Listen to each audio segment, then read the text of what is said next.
My parents looked down at my boyfriend not knowing they worked for him. I, 25 years old, recently dated a guy named Eric from a friend of mine.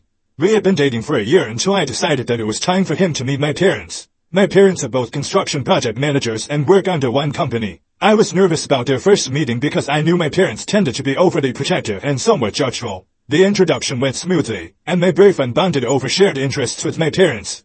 However, the atmosphere shifted when the topic of Eric's profession came up. My boyfriend mentioned that he worked in construction. My parents assumed that he was a frontline construction worker, a misunderstanding my boyfriend didn't correct. He wanted to be liked for who he was, and not what he did. The conversation began taking an awkward turn when my dad began asking about my boyfriend's work life and bringing his salary into the conversation. My boyfriend told my parents that he made $25 an hour but chose the passion he had for his work rather than his position or income. My parents sneered at my boyfriend, telling him that he wouldn't get far in life with his perspective. They then continued pointing out my occupation and how I was a lawyer. They told my boyfriend that I made twice as much as him when he